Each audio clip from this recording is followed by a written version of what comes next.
My name is Lisa Clark, and I am the sales manager for RiverWoods Exeter here in Exeter, New Hampshire. I am thrilled to be introducing you to Martin Pazzani today to talk about the secrets of aging well.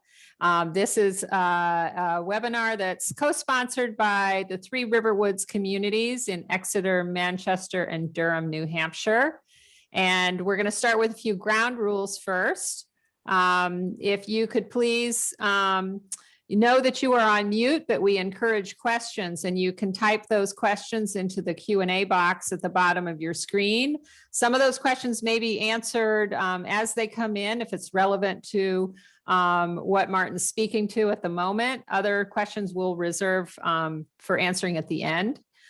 We will be recording today's workshop, and we'll send out a link to you on that following the presentation, and please share it with friends and family if you've found it useful. And we would love your suggestions on how we can continue to improve these webinars, as well as ideas on future topics. First, a little bit about RiverWoods. We are a family of 3 communities, all located in New Hampshire. The original community where we're broadcasting from this morning or this afternoon is in Exeter, New Hampshire. And the second community we have is RiverWoods Manchester, which is located adjacent to a beautiful nature preserve. And then thirdly, we have our RiverWoods Durham campus, which opened in 2019. A little bit about who we are and what service we provide. We are a continuing care retirement community, which is actually not only a residence, but it is an insurance product. Our contracts are regulated by the state in which we operate. We report our financial performance to the state of New Hampshire annually. And a CCRC is really a way for you to prepay and insure for your potential future needs within assisted living and skilled nursing. And because of that, a portion of your entrance fee and monthly fees are tax deductible. This is really a lifestyle choice for people who choose to come live here. When you come and live at a CCRC, you enter the community living independently. And have that freedom of household maintenance. We provide transportation locally to you for physician appointments and errands and grocery. And we provide a whole slew of activities and programs and education to keep you interested and engaged with your fellow residents. And really, it's ultimately a way that you can stay in control of your life while living in a community and aging in place. So without further ado, I'd like to introduce our speaker today, Martin Pazzani. Martin is the author of The Secrets of Aging Well, Get Outside. He is an ultimate fitness guru, travels the globe, an entrepreneur, and has hiked and trekked and climbed mountains all over the world. Taking over 100 million uphill steps across 7 continents in 50 years. So he has a lot of insights based on his experience of fitness and being outdoors, loving nature. And it's really allowed him to be an expert on this subject of how we can age well. And he has a book coming out called The Mountains Made Me an Entrepreneur, which is due in May of next year. So Martin, welcome, and thank you for joining us today. Thank you so much, Lisa. I'm so privileged and honored to be back with my friends at RiverWoods. And again, thank you all for being interested in this subject. What we're going to talk about today is based on the book, Secrets of Aging Well, Get Outside. And it's particularly interesting for me at this time of year because the picture you're seeing on the right is a picture of me, my father, and my younger brother, which is exactly 50 years old next week. It was the first time we climbed Mount Washington. And it sort of set me on a path that wound up last year with me writing this book and seeing the anti-aging benefits of hiking and fitness. And that's what we'll talk about today. Again, a little bit more about me. I've been around, I work in the fitness business. I have a fitness company now. I've traveled all over the world. Top right is me on Mount Washington at the end of last year. Down at the bottom is me at Mount Everest. And so, yeah, I've been around, and I tried to capture a lot of that in the book. But I want to assure you that this book is not about mountaineering or trying to scare people with heroic stories of peaks scaled. It actually is on the other side of the spectrum. My purpose for writing the book was to encourage people to that no matter what age you are, no matter what condition you are in, you can improve not only your longevity, but the health of your brain, the health of your body. And it's so easy to start. I was really inspired by this book called The First 20 Minutes by Gretchen Reynolds. And what her basic premise from the name you can see is it really only takes 20 minutes a day to start. A good brisk 20-minute walk can set you on the path to an incredible increase in fitness. And just something people always tell me, I can't do it. Well, yeah, maybe you can't do it yet. And that's the idea I want you to keep in your head is you can do this. It's not beyond your reach, and it's never too late to start. No matter what age you are, you can reap the benefits of what we're going to talk about today. Okay, so again, and seriously, as Lisa alluded to, all of you in the RiverWoods community have access to such an incredible network of places to walk and hike right outside your front door. I've been so impressed with it. And I know RiverWoods community very well. And it's just such a lovely place to get out there and hike, especially now. The weather's so incredible. And especially after, all the social isolation we've all been through. So you guys have just an incredible facilities to deal with and hopefully understand the lessons of my book and my experience better than most. So let's jump right into it. I want to just tell you one thing right off the bat here. If you're not getting outside 2 hours a week, you're not really getting the entry-level benefits of this. It really can change your life. It doesn't have to be a mountain. It just has to be a big open space with greens where you can see the sky, where there's the sounds of nature. A long walk outdoors helps keep up your serotonin level. Serotonin is a natural antidepressant. You just feel better being outside. So 2 or 3 or 4 times a week, go for a walk in the beautiful weather. Your energy will go up. Your mood will be calmer. You'll be more positive. And the greenness, your brain and your body, your mind needs to see greens and blues, not just the colors of indoor life. So get out there. That's the simplest thing you can do. A short 20-minute walk in the outdoors. If that's all you take away from this, I've done something good for you all today, but we're going to dig a little deeper. And let me tell you about how my story started. I told you 50 years ago, I climbed Mount Washington with my dad. I kind of used Mount Washington over the last 50 years as I go back. I probably climbed it almost 100 times. And I really love it there. But one notable time, this is about 1990. I was coming down from the summit, and if those of you have ever driven to the top or maybe hiked to the top, it's called the Rock Pile. It's a very rocky summit. And I was coming down, training for some big mountain somewhere in the world, and I saw off in the distance a figure running uphill. And I couldn't believe how fast this guy was coming at me. And as he got closer, I started to look and was almost in disbelief that what I was looking at was somebody who, I guess I was about 30 at the time, who was probably as old as my grandfather.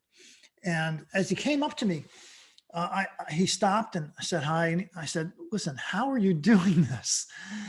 And he said, "Well, I live right down the road and I've been doing this since I was your age, Sonny. I think it's the fountain of youth. See you later." And he took off past me going up the hill. And I just kept looking over my shoulder at how fast this 75-year-old guy was running uphill. And it really blew my mind, and it actually rocked my world. It changed a lot about the way I thought about things. And it got me thinking, yeah, maybe this fountain of youth thing is real. And wow, wouldn't it be great if I could continue doing what I love to do to that age? And that's really what set me on the path to never wanting to give this up, and also to writing this book. So that was my moment that did this. So as I started writing the book, I thought, man, wouldn't it be great, in addition to the science and my own experiences, wouldn't it be great if I talked to people who were also hiking? And I talked to over 100 people, age 60 and above, and I discovered some incredible, incredible common themes. Hiking healed me. Hiking keeps me young. I've never felt better. Hiking made me fit. Hiking changed my life. And so when I was thinking about things and I was looking at the science, it turned out that that a lot of people were living the same thing and experiencing the same thing. And it really convinced me to finish the book and to share the message. And one thing you'll know, we'll come back to this a little bit later, you see the kind of the expressions of pure joy in people. They sent me, I asked hundreds of people to send me pictures, and they were all incredibly joyous pictures. And that's one of the benefits of this outdoor experience is you just feel better and you show it. Your body language shows it, your facial expressions show it. And it was just really, really just motivating to see it in so many people, especially so many people above 60, 70, and into their 80s. So a little bit about hiking, excuse me, it's become now the fourth most popular outdoor sport. I think it probably during the pandemic went into third place ahead of fishing. The last data said there was about 45 million people hiking. From what I can tell, there's probably well over 50 now who consider it one of their main activities. It has just taken such an uptick because not only is it accessible, because it's so good for you. And particularly now, you all know that we've been obviously going through a really bad time, but the more you get outside, the better you are. In 1918, they discovered that the treatment for the Spanish flu was to get people outside, and it did not escape their notice that when they put people outside, they recovered faster. They didn't get as sick. And you probably know this, but sunlight converts the cholesterol in your body to vitamin D. Vitamin D is known to improve your immunity to all kinds of respiratory ailments. And the sunlight and fresh air is a natural disinfectant. So isn't it interesting that 100 years ago, people were already thinking about this, and it's true now. The science, as you probably have seen in the last few months, talks about getting outside. There's been very little evidence of any kind of respiratory or COVID transmission outdoors. It's thought to be great preventive medicine, and going outdoors traditionally through history is what stops every respiratory ailment. I like to think of being outside as upstream preventive healthcare. It prevents you from getting sick in the first place. So we might as well take advantage of what's readily accessible, especially in a wonderful place like New England and New Hampshire, where we can really do it. But back to the subject of Fountain of Youth and these joyous expressions. Again, these are some of the case studies that just really amazed me as I got to know these people. My friend Alan here is 82 now, and he hikes about twice a week into the White Mountains. He lives in Maine, and he's still going uphill. The amazing thing about his story is he didn't get to hiking until he was in his 50s, and he had a quadruple bypass, knee and hip replacements, a second heart surgery, and he's now fitter than ever, to the point where his doctor tells him he doesn't need to do his regular checkups because he's rebuilt his cardiovascular system in such a way that he's no longer even a risk for heart disease. So I see this in so many people who I've talked to who've been hiking for a long time and took it up at a later age. Now, here's one of the reasons why this is so important. On the left-hand side are cross sections of the upper thighs of various people. And top one is a 40-year-old triathlete.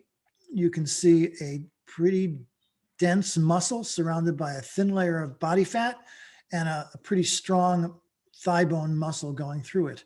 If you look at the cross section of a sedentary 74-year-old, you see much more body fat, a much smaller muscle, and a much smaller bone. Yet if you look at a 74-year-old triathlete, at the bottom, you can see the cross section of their thigh resembles the 40-year-old triathlete. And that's why one of the reasons I call it the Fountain of Youth. Hiking works those legs. Legs are a critical muscle in your body because it helps, not only it improves the circulation everywhere, it almost acts like a second heart pump because accelerates the pumping of the blood through your body to the point where it causes something known as angiogenesis. Angiogenesis is the process by which your body, through stressing it through exercise, actually grows new capillaries. So you can see on the left, the capillary system of a before person. On the right, you can see that same system has sprouted many new capillaries. And the reason that's so important is it's more blood flow. More blood flow strengthens your muscles. It makes you generally healthier. It brings nutrients to more parts of your body, and it strengthens your brain. And we'll talk about that a bit more. But basically, the more you work your legs, the better is the angiogenesis actually helps every part of your body stay younger. And that at a cellular level is a really incredible finding. I think it's just wonderful to know that. Now, someone's going to at some point ask, why can't I just do this in a gym? And you know what? You can do some of this in a gym. You can. A gym is a good thing, and I'm never going to suggest you don't work out in the gym. A lot of people right now find them to be too germy. Doesn't have enough variety. My personal thing is, by the way, I'm kind of a gym rat, so I do hang out at the gym, but it doesn't do as much as getting outside does for your brain, for your mindfulness, for your natural vision improvement, or teaching you lessons about life. And we're going to get into all of those. But so my message is, by all means, use the gym, but getting outdoors makes it all come together better. It's a much better experience because you get all these things that are harder to get in a gym. You burn more calories outside. The weight-bearing nature of walking and hiking outside, again, it pumps those thigh muscles, and you get a much more profound benefit physiologically than working out in a gym. You also get these bursts of high intensity. It makes your heartbeat faster than slower, faster than slower. We'll talk about why that's important. It helps your balance, and which helps fall prevention, which is something we're all worried about as we age. It engages your brain more. It actually makes your eyes work better, and it eases your mind. And we'll talk about all of that. But that's why I think hiking is so important. So let's talk about balance. By no means am I suggesting you walk along a knife edge ridge like this, but the point is focusing on the balanced nature of hiking, on uneven terrain, on slightly difficult terrain. It engages new neural pathways in your brain and increases foot-eye coordination. That may be a term you've not heard before. Most people know, through sports, hand-eye coordination, which is great. Foot-eye coordination is actually better for you. Being able to control your balance and your core muscles actually builds new brain cells, and it's critical to fall prevention, which is, again, such an important thing. And we'll get into that a little bit more, but I just want to implore you to work on your balance, and foot-eye coordination is critical. But also, cognitive decline is something we're all concerned about. And I hope you are aware of the fact that exercise reduces the risk of dementia later in life. The fitter you are, the more you work your legs and your body and get that heart rate up, the more protective your body will be to cognitive decline. And frankly, even if you start in your 60s or later, you can cut the pace and the likelihood of cognitive decline drastically with aerobic workouts. So I implore you, if that's something you're concerned about, if it runs in your family, and it's a natural process that affects everybody eventually, this is one of the reasons why exercise is so critical. Now, we talked about high intensity training, HIIT, high intensity interval training. So what that basically means is you walk up a steep section when you're outside, or you walk faster, then you walk down, then you walk up, or you slow down, you speed up. What happens is your heart rate goes from low to high over and over and over again. And that actually, the process of going from a lower heart rate to a higher heart rate is basically exercising your heart muscle and increasing its variability. That's a very good thing. If your heart rate variability is a big number, for instance, if your heart rate resting is 70 and your maximum heart rate is 120, you have a heart rate variability of 50 beats per minute. But if you get really fit, what happens is the resting heart rate goes down and the upper heart rate goes up to the point where there are people whose resting heart rate is 40 and their maximum heart rate is 200. So their heart rate variability instead of 50 is 160 beats per minute different. And that difference is a measure of how strong your heart muscle is and how flexible it is. If you have a higher heart rate variability, the likelihood of a cardiovascular problem is very low. So again, one of the reasons to get outside and go up and down hills is you get that high intensity interval training. Your heart goes up, your heart goes down. And this is actually, this readout here is me on a training run. There's a little hill, and it doesn't have to be a big mountain. There's like a 200-foot hill near my house. I go up it and down it, up it and down it, and it just works my heart up and down, up and down. You get an intense workout, then you rest on the way down, go back up, back down. A little boring, but it's a great workout. And so heart rate variability is the key. And here's a little bit more about that. We just talked about that. The reason this is important when your heart rate goes up and down is when you have these bursts of high intensity, your bloodstream creates a hormone in your blood. It's a key protein. It's called BDNF, and it's triggered by exercise within 60 to 70% of your maximum heart rate. So that's not a hard heart rate to achieve. A brisk walk, short jog, a little hill will get you to 60% of your maximum heart rate.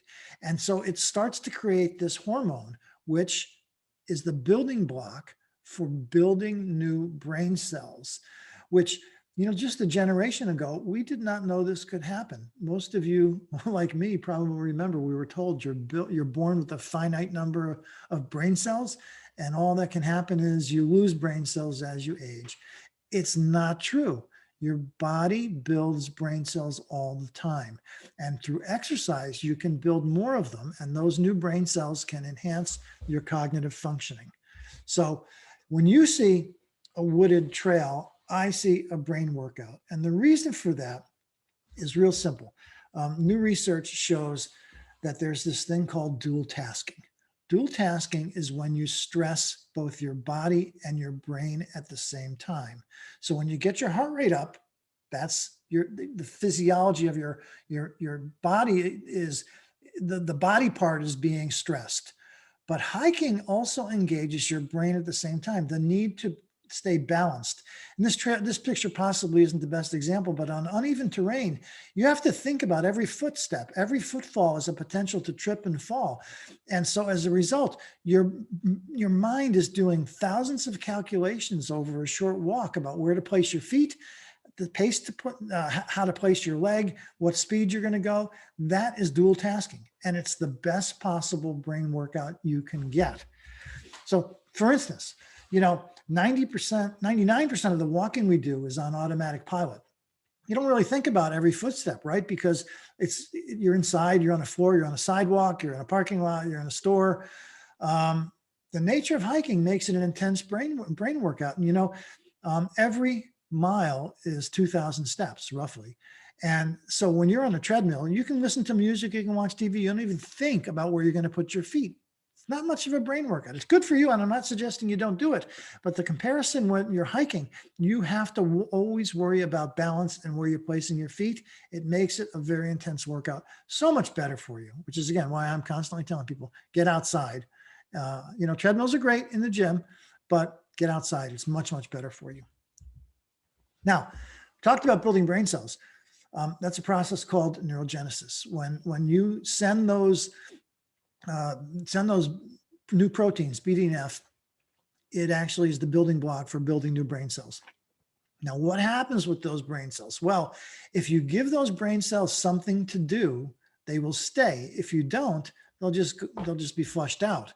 So neuroplasticity is the process where your brain can reorganize itself and rebuild itself. You can build new neural connections. These are called neural pathways. So if you're constantly exercising and constantly using your brain, those new cells will find a home and create pathways. Now, let me explain neural pathway. You know, you've heard the term muscle memory when you were in a complicated physical action like serving a tennis ball, hitting a golf ball, throwing a baseball. Coaches will always refer to muscle memory. Well, there's no such thing as muscle memory. It's all in your brain. So when you refine your golf swing, when you learn how to kick a soccer ball or any physical activity, including playing the piano, you're actually building a pathway in your brain. You're building a neural pathway that controls the complex motions. The more of these neural pathways you have, the more resilient your brain is to cognitive decline. It's called cognitive reserve. So when you start off on a path of hiking and other physical exercise, you're building this all-important cognitive reserve. And here's what it looks like.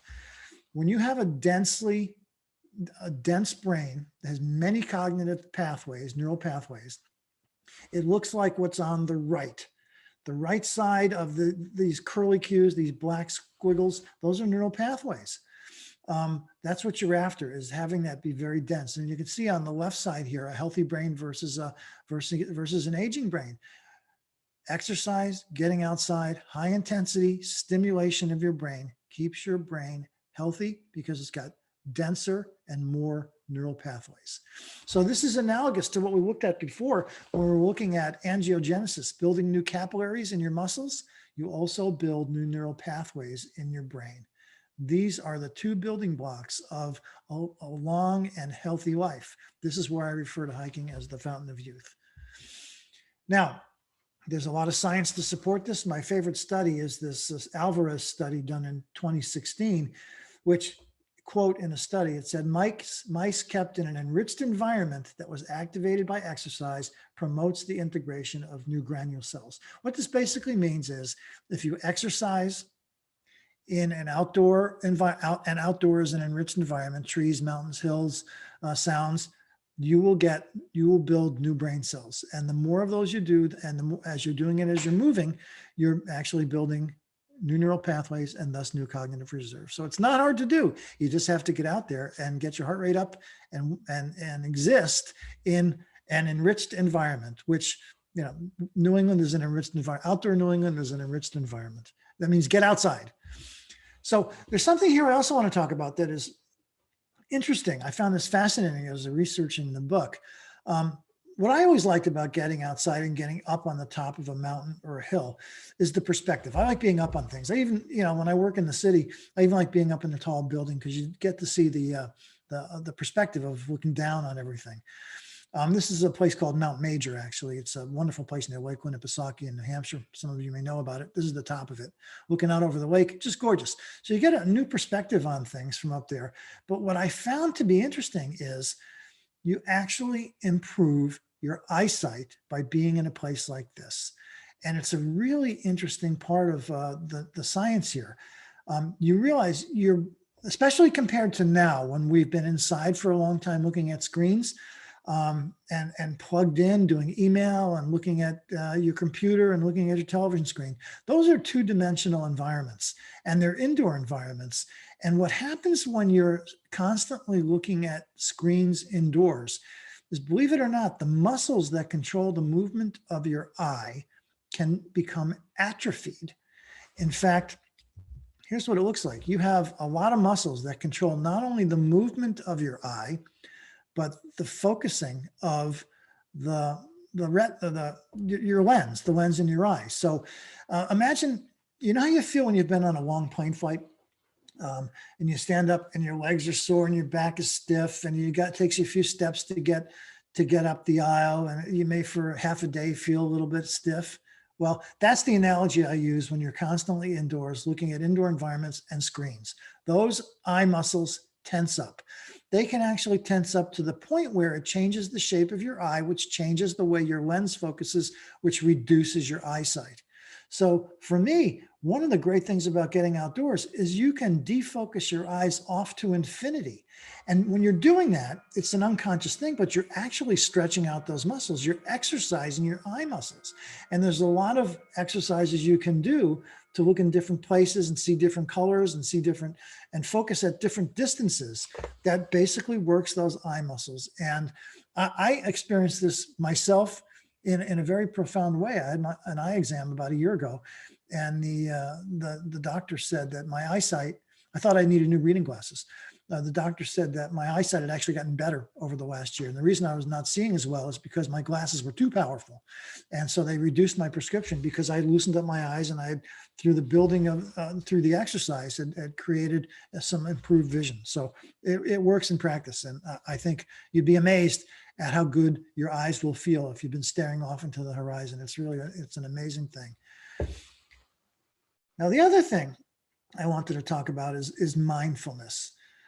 You may be aware that there's a lot of spas and trainers teaching mindfulness classes. And they're great. They teach you to relax. They teach you to focus your mind on the awareness of the present, being present, calm you down, thinking about your body and the way it moves, and quieting you down. Very relaxing. These 20 to 40-minute mindfulness sessions can be really important. Truthfully, they never did much for me, and I think it's because I found a better mindfulness. When you're outside hiking and walking on uneven terrain in a big vista, you are incredibly aware of the present moment. It's hard to be thinking about work or problems or whatever it is you're working on at home, or you are present. You're in the present when you're outdoors, and your mind stops ruminating on your problems, and you're experiencing the wind. And frankly, not only is it a terrific mindfulness session, but it's much more intense because a good walk or a hike can be much longer than a 20 or 40-minute mindfulness session. For me, if I go out on a long hike and multiple days, 6-8 hours a day for 2 or 3 days, it's so much more effective than a mindfulness class where you're basically meditating indoors. To me, this is meditation in motion. And this is why, one of the reasons I love it so much. You just feel so much better when you get back from a walk or a hike. So if you've ever taken a mindfulness class and it doesn't do wonders for you, my suggestion is go for a hike. You'll see how interesting and how much more effective it can be. Now, we talked about challenges and other things it does for you. I think hiking, especially if you get to the point where you can walk up steeper things, it is really a great lesson in life because, you know, we all face challenges, whether it's work, personal life, or COVID, where it feels daunting. It feels overwhelming. But the fact is, the more you get outside, nature and hiking teaches you to break these problems into little pieces. We're small beings compared to the size of the mountains. So breaking them into little pieces and overcoming them gives you an incredible feeling of self-efficacy. Your confidence is built. And also, you know, when you're going up a hill, this graphic I have on the left side here, it's one of the few things you do in life where you're completely on your own.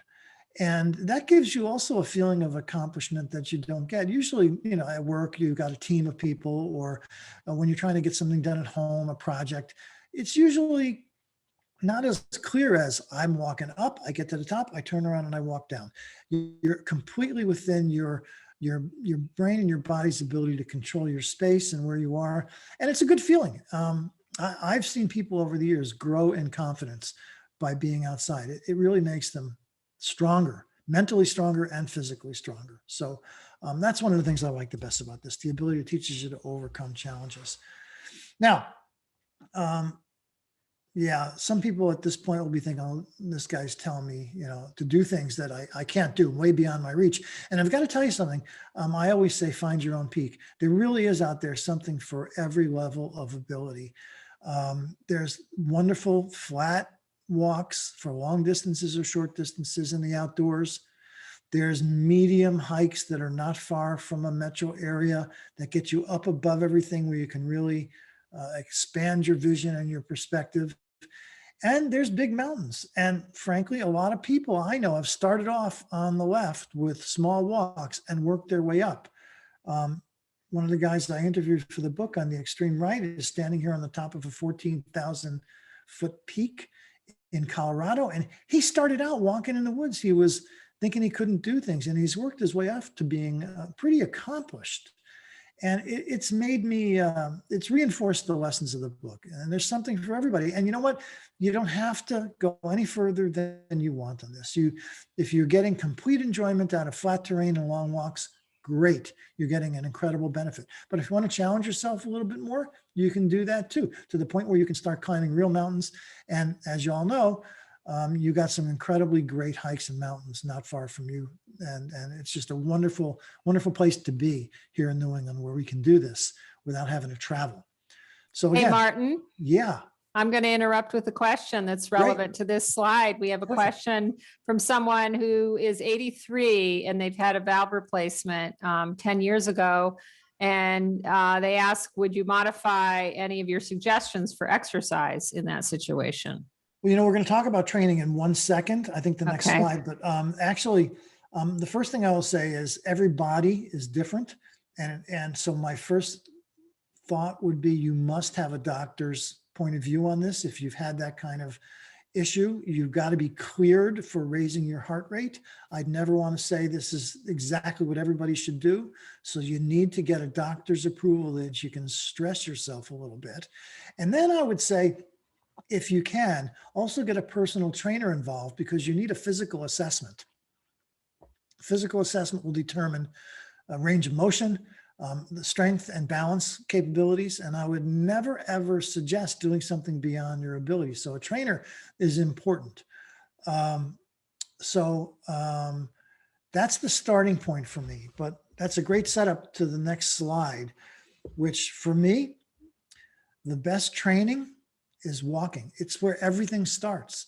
And so if you can walk, my advice would be continue to walk and then build up a little more endurance, walk faster, do intervals.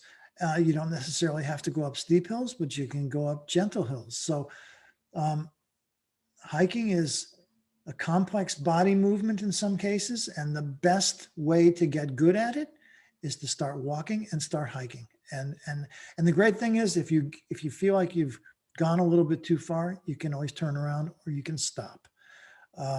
But again, everybody's different. It's hard to prescribe, but there are plenty of cases of people who've had significant surgeries. My friend Alan in Maine has, who've recovered from quadruple bypass and hip replacement and knee replacement to the point where he's hiking very confidently and quickly in his early 80s. It's a remarkable thing.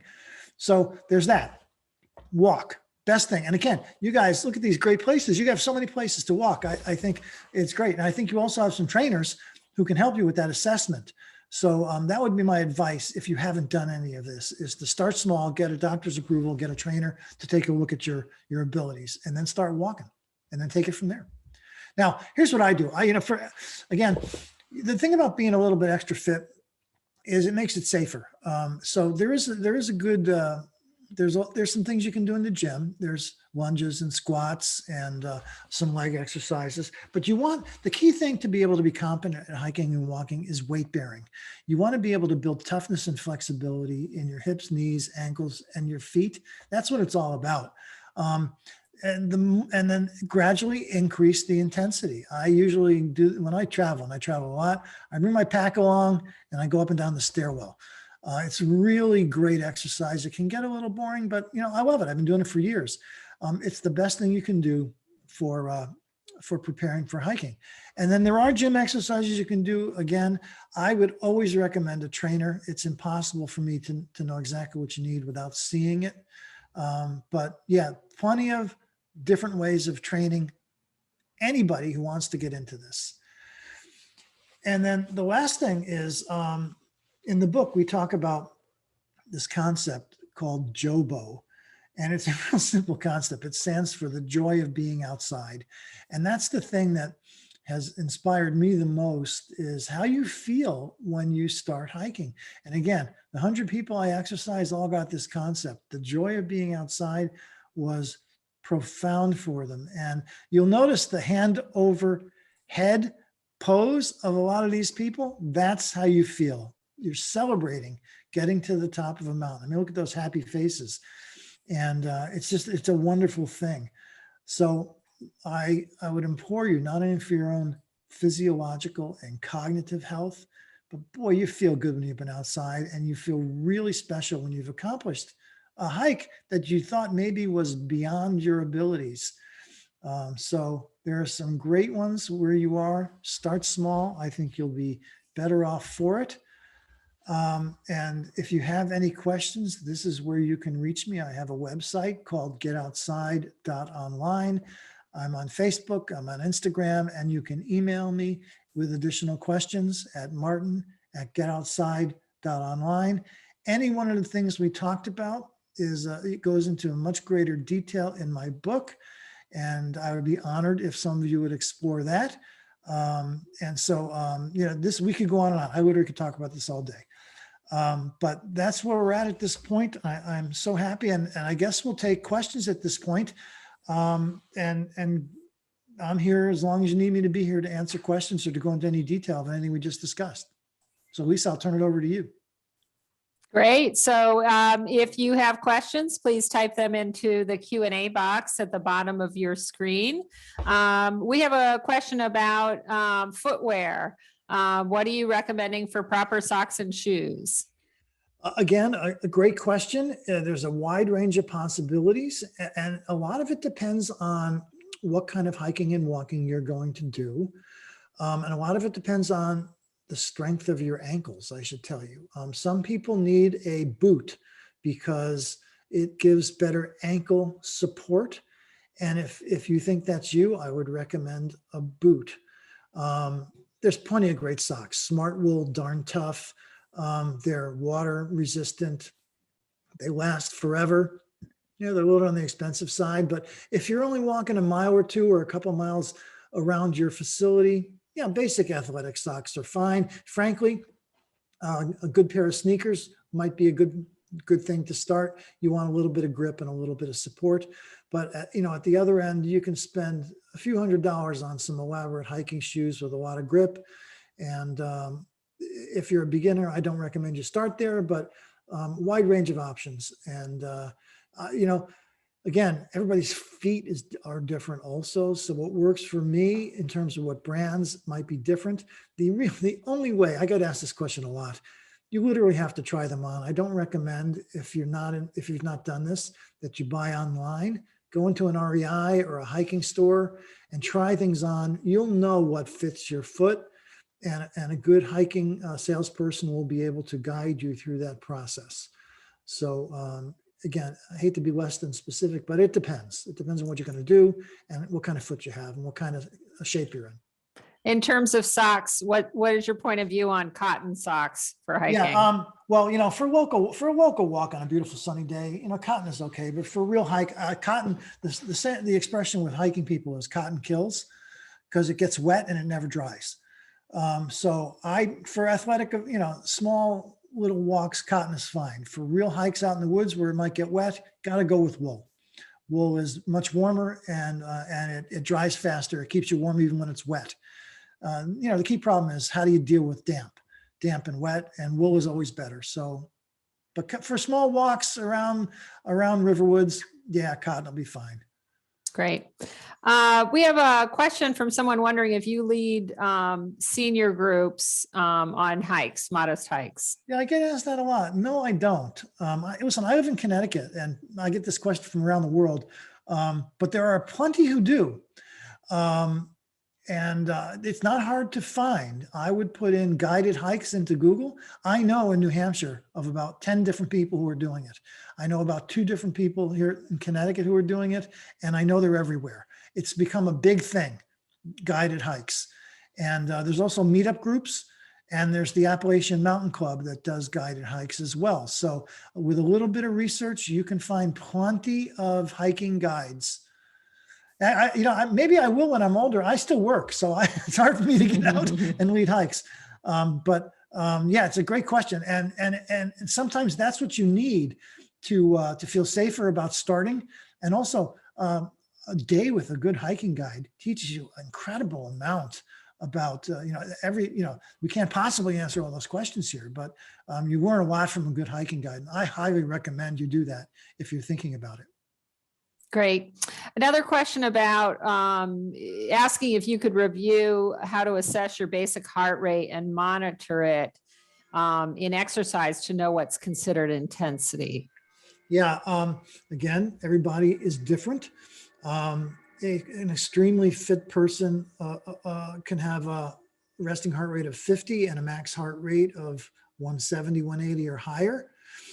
A person who's been sedentary and maybe overweight would have a very different situation. And again, overstressing your heart, if you've not done it, can be dangerous. And I'll revert back to, this is a question that requires, if you've got concerns, medical opinion and a measurement of your heart rate, possibly even a cardiogram, an angiogram. I wear a Fitbit, and I have for a really long time, and I've worn other fitness trackers, and most of them do focus on heart rate. I'm really very well versed in what's right for me. It's really hard to project that into somebody else. So I do recommend you get a tracker, and Fitbit is a great one, but there's plenty of them. An Apple Watch will track your heart rate. There's many ways of doing that. If you want to get a baseline for what happens when you're just hanging around the house and walking around, that's probably what your resting heart rate is. But again, before I recommend stressing your heart, you've got to get a doctor's approval to do that. Great. If you have any other questions, please type them in the Q&A box at the bottom of your screen. We have a couple more minutes left for Martin to answer them and share his wisdom with us. I was very intrigued, Martin, by the BDNF protein. I had not heard that before. Lisa, BDNF stands for brain-derived neurotropic factor. And everyone's body produces it in varying amounts with the intensity of the exercise. Wonderful. I do know how much thought goes into hiking, though, and the whole foot placement. I had never thought about that, how much that stimulates your brain when you're hiking on uneven terrain. Not only are you huffing and puffing physically, working your cardio, but really all those mental exercises about which rock should I step on next. It's a natural process. And the funny thing is, there's another great book that's I'm a real big fan of. It's called Go Wild. It's by Dr. John Ratey. And he talks about how we evolved, as hunter-gatherers out in the wilderness, constantly using our eyes to look at long distance and hunt for food, and constantly moving and walking over uneven terrain. And so our brain's got a different kind of workout every single day. Humans were much fitter even 100 years ago. Imagine 100 years ago, 200 years ago, you had to spend most of your day hunting for food and chopping wood to stay warm. We don't do that anymore. Those are great exercises. So terrain. Great. Do you suggest trekking poles is one of our questions. Yeah, I do, especially if you're getting on in years. I've used them forever for a variety of reasons, but here's, first of all, it gives you 4 points of contact with the ground, which is always better than 2, especially if it's slippery or steep. What you don't want to do is slip and fall and hit a head. I actually, strangely enough, for a brief period of time, I didn't use hiking poles, and I slipped literally at the top of Mount Washington on a wet rock, and I dislocated my elbow.